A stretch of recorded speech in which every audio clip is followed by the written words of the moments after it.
if you don't believe in God, if you're not a Christian, can you tell me why?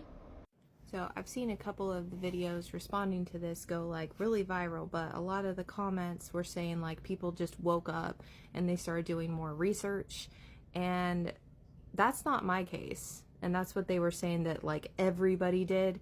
So I wanted to share my different version of the story of why I'm not a Christian anymore. So simply put, God and I are not on good terms.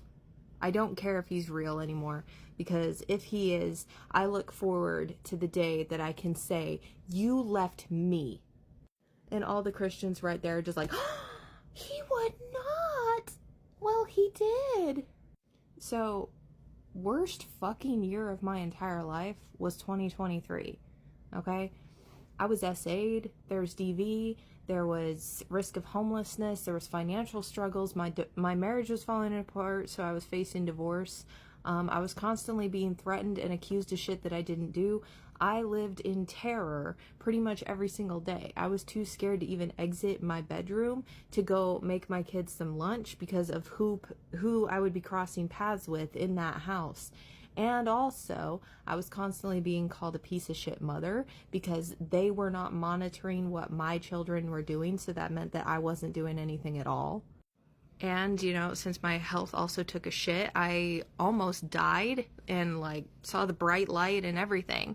So when I tell you that I was going into a very, very dark place and I was starting to want to self-exit, and with the new recent executive order, people might be freaking out about me sharing this story. I've literally shared it before. Like, this is not a new story on my profile. So Christians told me the usual things like Christians do, to pray, read my Bible, listen to sermons, pray, read my Bible, listen to sermons. And I did those things, but it made things worse. So here I am. I'm starting to get like backstabbed by people I know. My own mom tells me that I'm better off just moving to a homeless shelter because she thinks it's like some free hotel instead of helping me. Like, I watched her help my oldest sister 5 different times. I got my heart completely broken. Pretty much like everybody was against me or had pitted against me in one way or another. At least that's how it felt. Like, I didn't have a single fucking person on my side. And the people I thought were on my side either did things like SA me and completely violate my personal like bubble like that, or they chose video games over me trying to self-exit. Yes, that actually did happen, and I don't need to hear men coming in the comments and telling me to get the F over it and stop talking to men, you stupid hoe, because I've also heard that as well.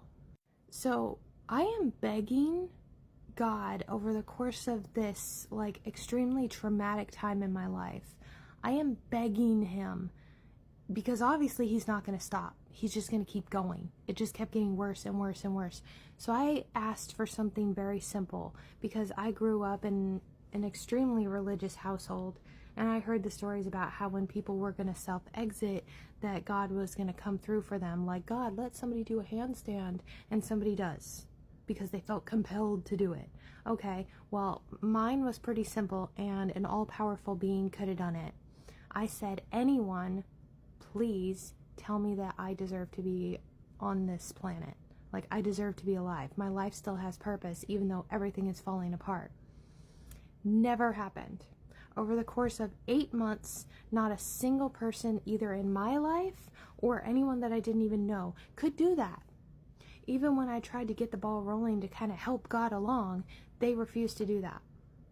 Weird how an all-powerful being can't do that. Also, during the course of this year, I saw the nastiest side of Christianity. The nastiest side. Like, I was less of a Christian because I was being tested. I was less deserving of Jesus's love because I was going through a hard time and questioning my faith. I'm struggling about like all these different things, and Christians are saying that I must have done something to deserve what I took in that year, because I was being punished. But they couldn't tell me what the fuck I did to deserve to be SA'd and be in a DV situation where someone's threatening my life and all these other horrible things that happened to me. So I walked away. I sat back and thought about it. I was just like, if this God really loved me and he really cared about me, having any person over the course of 8 months tell me that I just deserve to be alive, like they don't need to hug me, they don't need to do anything, they just need to say that.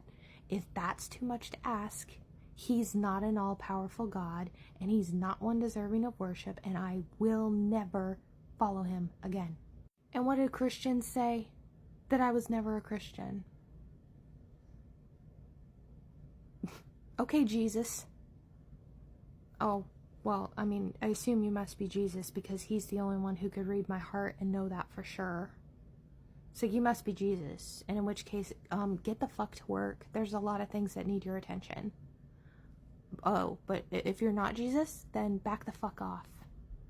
Y'all are some of the nastiest, heartless people on this planet. And I stayed in Christianity despite being raped and the entire church kicking me out because they blamed me and chose to believe my rapist, that it was all my idea. I stayed in Christianity then. I stayed in Christianity when I was shamed so fucking bad that I was blackmailed into getting married to my husband to save my mother's reputation with the church that believed my rapist and kicked me out. I stayed a Christian despite the fact that we went to a different church and they learned about how my marriage came to be and they agreed with it and continued to shame me as if I would never live down that sin and I would never be forgiven. If I need to apologize to every single fucking Christian I see for getting pregnant out of wedlock, then I don't want to be in Christianity. I don't owe you an apology. I didn't sin against you. If I sinned against anybody, I sinned against God and myself. So I owe those two people an apology, not the entire fucking Christian nation.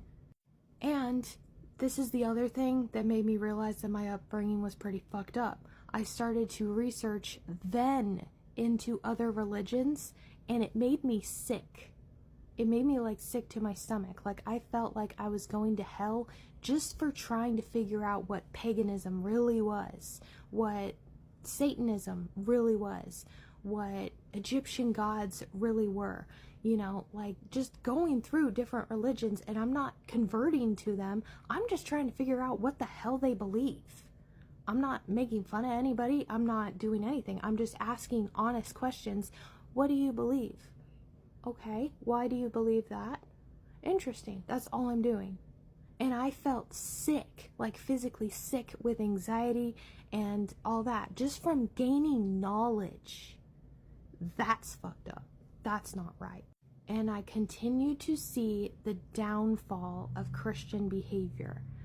In 2024, after I had well left the Christian faith, I watched Christians, full-on Christians, with a bunch of loving messages and bullshit all over their pages, come after a friend of mine who had lost her baby and said that God did that to her because she deserved it, because she must have sinned, going so far to say that God took her baby because her hair was purple. I want nothing to do with your community anymore. You are some of the most vicious, unloving people that are out there. And I'm not saying this creator is, because she seems like she has been very genuine and very sweet. But I want nothing to do with a community that when I walk around and say, oh yeah, I'm part of this, the majority of everybody else instantly shoves me away because they don't want to be judged and have somebody yelling at them just for existing. Because that's all I want now. I don't want to be a Christian. I don't want to even touch on that religion. I just want to exist in peace like everybody else. But it wasn't really researching. It was my personal relationship with God fell apart. And it's just if you really loved me, you could have at least done that for me. You could have made it stop, because I was begging and pleading with you that it was too much. And you wouldn't do that. So again, I don't give a crap if he's real or not. He already left me in hell, and I survived. I look forward to the day I can say, you left me. I want nothing to do with him.